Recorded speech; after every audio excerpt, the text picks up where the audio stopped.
Assalamualaikum warahmatullahi wabarakatuh. Salam sejahtera. Tentunya dalam mesyuarat Jemaah Menteri hari ini kita tumpu soal banjir Kelantan Terengganu. TPM Zahid telah sampai ke sana, Kelantan dan juga Terengganu, pantau dan ambil beberapa tindakan segera dan lapor kepada Jemaah Menteri. Dan hari ini sebentar lagi saya akan ke Kelantan dan pengumuman soal banjir akan dilakukan di sana. Saya telah mendengar pandangan daripada di lapangan dan kerajaan negeri, dan pandangan juga telah dikemukakan untuk melibatkan badan-badan sukarela dan NGO dari segi kebajikan dan bantuan, dan penglibatan yang lebih besar daripada pasukan daripada angkatan tentera, dan beberapa kemudahan yang sedia ada akan dimanfaatkan untuk maksud itu. Kemudian kita juga bincang sepatah lalu tentang perkembangan di Parlimen 2 hari lalu, dan kita boleh tumpu sekarang kerja menjana pertumbuhan ekonomi dan lebih pesat kerana mandat yang diberikan itu jelas. Dan saya ucap terima kasih kepada TPM 2 Datuk Fadilah kerana usul dia itu diterima baik, hampir 11 suara pada hari berkenaan, walaupun kalau ada pengundian undi 2/3 itu memang terjamin. Jadi saya ambil kesempatan ini ucap terima kasih kepada semua parti dalam kerajaan perpaduan. Dan kebetulan dalam kes ini tidak ada yang bantah dari pihak pembangkang. Tapi saya nak sebutlah bahawa mandat besar ini adalah untuk kita tumpu perhatian sepenuhnya, menjamin tata kelola pemerintahan yang lebih dan urus tadbir yang lebih berkesan untuk manfaat kebajikan rakyat dan negara Malaysia. Oleh kerana keadaan banjir dan kesusahan rakyat, kita putuskan supaya sambutan besar-besaran ambang tahun baru 31 Disember di Dataran Merdeka ini dibatalkan. Dan ada beberapa pengumuman lain untuk pastikan mulai sekarang cara jentera kerajaan jawatan mengurus permohonan perniagaan itu harus lebih pantas, lebih cepat, lebih efisien, dan saya dan KSN akan membantu untuk menyelaraskan semua supaya kepesatan kelulusan ini dapat dilakukan. Dan saya percaya jabatan dalam penyelarasan ini dapat membantu, kerana sekarang ini sudah ada petanda yang sangat positif, pengusaha-pengusaha dan pelabur yang datang, yang bertanya, dan kita harus memulakan dengan menunjukkan bahawa ada kaedah dan cara kelulusan dan tindakan yang lebih pesat, lebih berkesan daripada sebelumnya.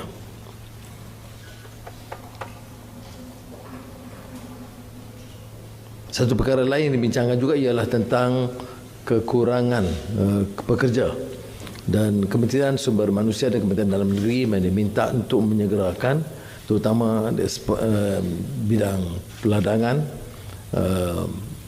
industri perkhidmatan dan juga construction. Dan ketiga-tiga ini harus diberi pertumpuan kerana kelewatan kelulusan ini telah menyebabkan beberapa usaha pengeluaran terbantut.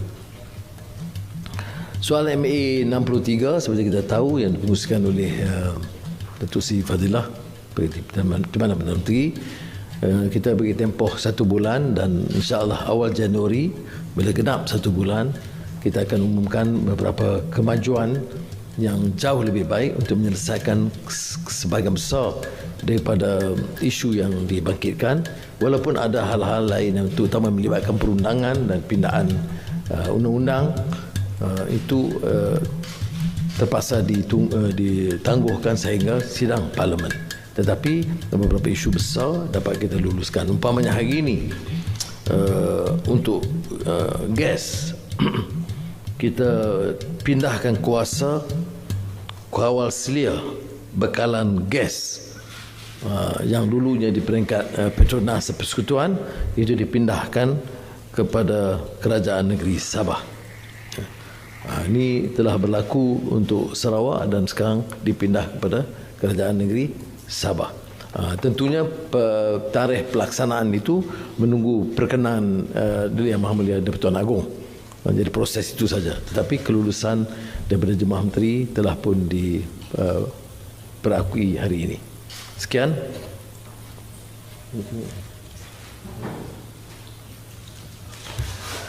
ECRL lah sebut sikit. Ya, ECRL ni menarik ya, sebab kita terikat dengan perjanjian lama, kita putuskan dan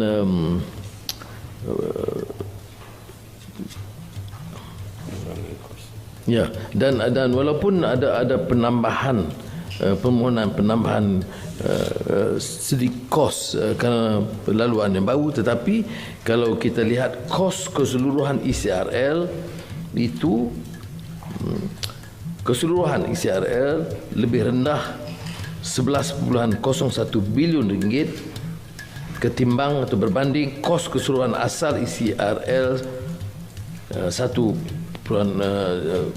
sebanyak 85.97 bilion pada tahun 2016 ya. Walaupun ada sedikit penambahan kerana pembiayaan tambahan bagi menampung penjajaran semula projek laluan rel Pantai Timur yang kita luluskan, tetapi ini menyebabkan keseluruhan kos itu diturunkan sebanyak 11.01 bilion ringgit. Tapi keputusan kita itu meneruskan ya, projek diluluskan dulu, tetapi dan tidak membawa banyak lagi perubahan kerana ia akan melambatkan proses pelaksanaan dan mempersulitkan kerja-kerja dan rundingan yang sedia ada. Jadi apa yang berlaku, dan saya ucap tahniah juga kepada Kementerian Pengangkutan bersama Kementerian Kewangan dan Kerja Raya yang telah dapat membantu mempercepatkan proses rundingan ini dan akhirnya mendapat bantu menurunkan kos keseluruhannya ketimbang apa yang diluluskan pada tahun 2016. Baik.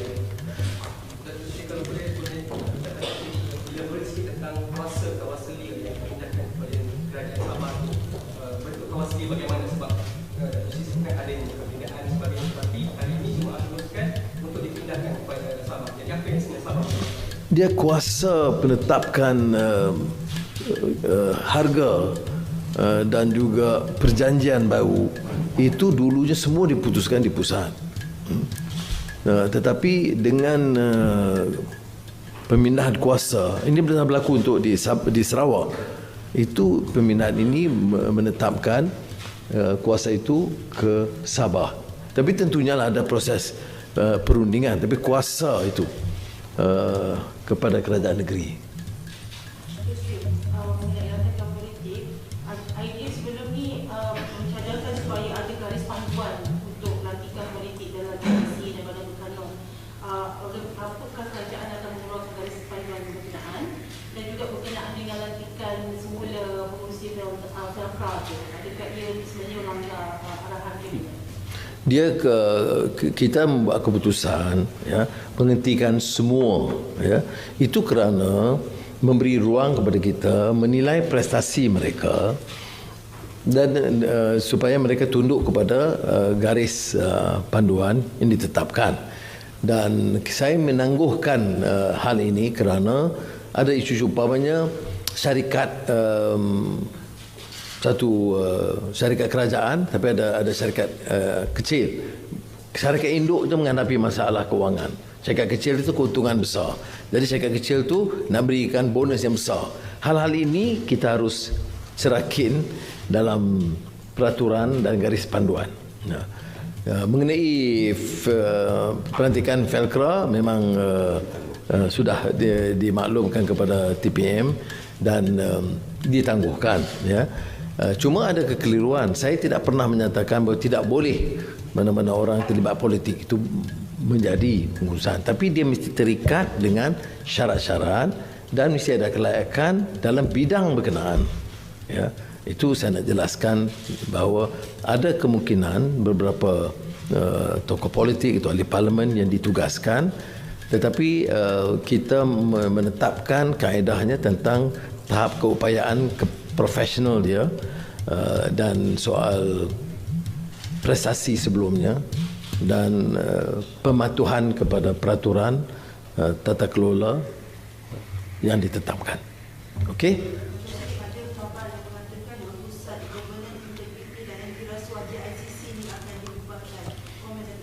Itu ada cadangan dan kita teliti kerana banyak badan-badan yang berlaku pertindihan. Kalau bidang itu boleh dikendalikan oleh SPRM ataupun PDRM, itu kita nak kurangkan kerana tiap agensi pertindih itu akan menanggung kos yang tinggi. Yang penting dalam pusat governance itu prinsipnya itu diterima, tapi tidak boleh terlalu banyak. Dan seperti mana yang saya lakukan dengan KSN, malah tugas Perdana Menteri pun banyak yang saya telah lepaskan supaya bertanggungjawab kepada timbalan-timbalan Perdana Menteri, ya. Tapi kalau boleh digabungkan, digabungkan. Okey? Ya, akhir. Pemulihan negara dibatalkan. Itu pun satu yang pertindihan juga. Jawatan yang diletakkan untuk memenuhi keperluan ketika itu. Ada you nak cadang, nak sambung? Okey, terima kasih. Assalamualaikum.